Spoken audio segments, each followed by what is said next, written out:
psychologist was. Sports psych. What was that experience like? I mean, did you ever feel like at some point in your career you might have to sit down with somebody and kind of work out some of the issues that go along with being a kicker? Yeah, I knew it was going to come, but I was hoping it was going to be a little bit in a prettier package and not like, on my knees, like face down. But obviously, like Dr. Juice helped. But like, I mean, really everything you learned, like, or everything I learned in teaching me, like, it's in the Word. So like, just really relying on my faith this season too, and not just being a CEO Christian per se.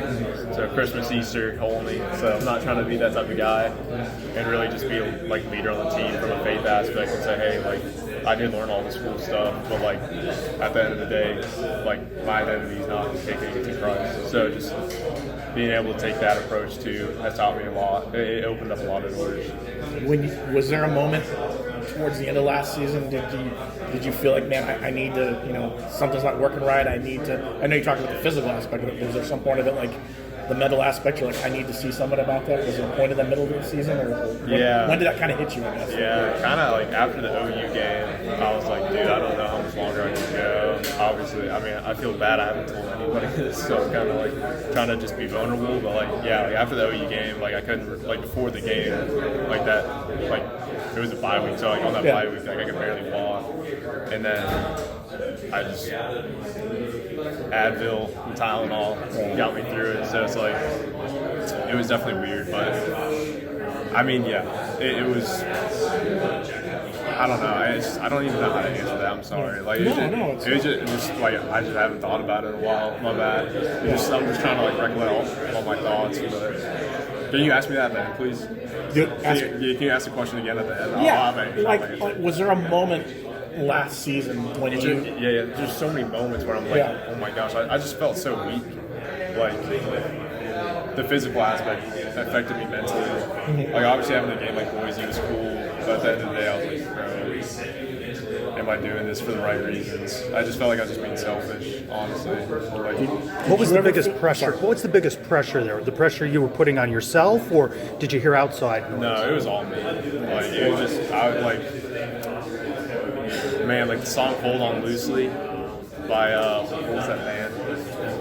Man, what? You guys don't know the band? No, sorry. Shoot, I'll have to look it up. But yeah, "Hold On Loosely." Like if you hold on too tight, like it's gonna freaking evaporate right in front of your eyes. So it's kind of just like having respect for the game. It's like I didn't really respect it. I thought I could control it, and just understanding it's its own beast. And that's like, hey, like I'm gonna try to tame it as much as I can, but sometimes like I just can't do everything. You know what I mean? Yeah. So kind of just like submitting and just being humble.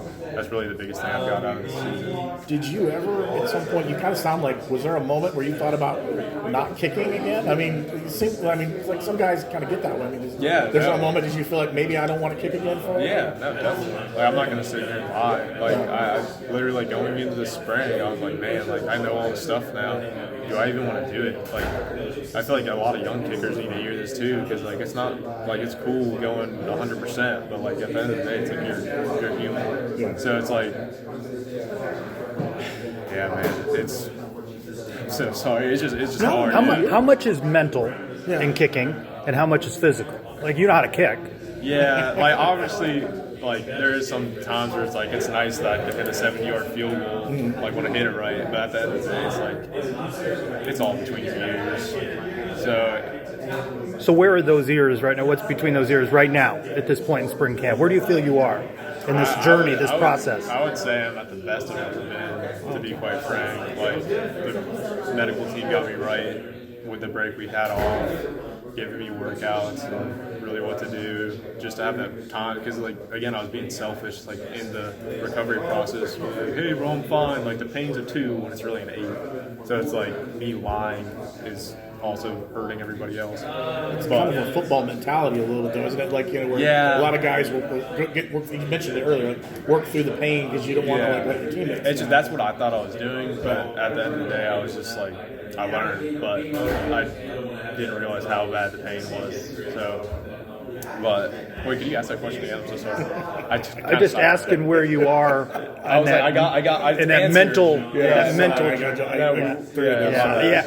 How does Grant push you? in every way. I mean, it's definitely nice to have another dude that's on scholarship that can rip the ball. So it's just, you couldn't ask for a better room to be able to, like, really, I mean, iron sharpens iron. Like, you know what I mean? I don't want somebody else that doesn't want to play. Like, I want somebody else that's going to be freaking biting at my heels and wanting to get out there. You know what I mean? So What's that been like during camp? it's been really nice, but at the end of the day, I don't care.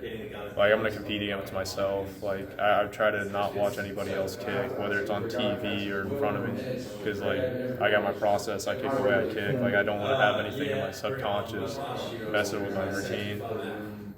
But, I mean, besides that, obviously, you have that pressure of somebody's, like, wants to kick. But at the end of the day, it's like, if I'm worried about that, I got bigger issues. So just, again, focusing on the process, what I have to do, seeing the ball come off my foot, my steps.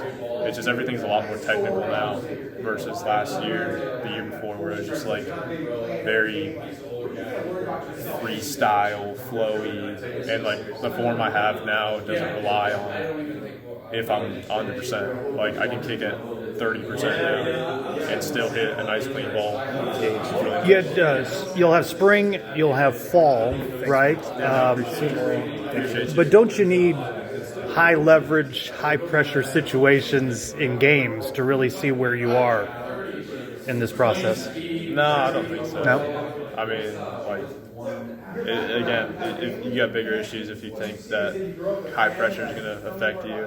I don't care if it's just you out there watching me or I got 100,000 people screaming at me. If I'm focusing at, like, what's going on outside my brain and my body, I got bigger issues. If I'm not just focusing on the ball coming off my foot, hitting my target, like, that's another thing. Like, the target, like, I'm just hitting my target. It just happens to be going between two yellow things. So it's like having that mentality is a lot more freeing too. Just like, I'm a target hunter. I'm not just going out there just to put it between the uprights. Like, I feel like that's a dangerous mentality that I had at the end of the season where I was just going out there trying to just put it through. And you see me out there, I'm freaking tighten up and I'm not relaxed and I'm hitting the ball terribly. So it's like learning that the hard way, which for me was probably the best way because I'm kind of ignorant, as I've told you guys. So, do you block out outside noise? I mean, do you hear fans, social media, message boards, those sorts of things? Everybody's the kicker's best friend when they make the kick, but if they miss a kick, people will get on a kicker. Yeah, I was telling my family that. It was like freshman year. I was like, the whole year I was like, there's two edges. This is a blade. Like, there's two edges. Like, it's fun when you're on the good edge, but, like, trust me, there's gonna be some games. Like, I'm not gonna say I'm perfect. Like, there are games where I don't perform, and it's gonna suck. And you guys aren't gonna want to be posting that. You have the best nephew, you have the best grandson to ever play the game. So it's like, I had an understanding of it, but actually experiencing it is a totally different story. But it was nice that I kind of was really already prepared for it. So, how do you hope that this adversity helps you become not only a better player but a better person? You've always been pretty open about speaking about your faith. This is some adversity you've had to dig down to another level of yourself to be able to get through. No, it was definitely nice. I mean, in the Bible study yesterday, we were going through Mark 5. And we were going through about, like, the guy that was possessed by demons, and Jesus cast the demons into pigs, and the pigs went and drowned, and then the lady that had menstrual problems for 12 years touched his robe, healed, and then Jairus, his daughter, is dead. Leader of, like, the synagogue, and went over there, said, "Daughter, get up." But, like, at the end of the day, all three people were the same at the foot of the cross. So it's like just having that mentality, and just if my head's on the cross, if I'm deep in my word, if I'm submitting every day, then I'll have a humble heart and be able to, like, be prepared for what's going to happen on the field. But at the end of the day, it's like that's a part of my life. Like, just truly being a Christian and not just a kicker. So just being a Christian that kicks and not a kicker that's a Christian.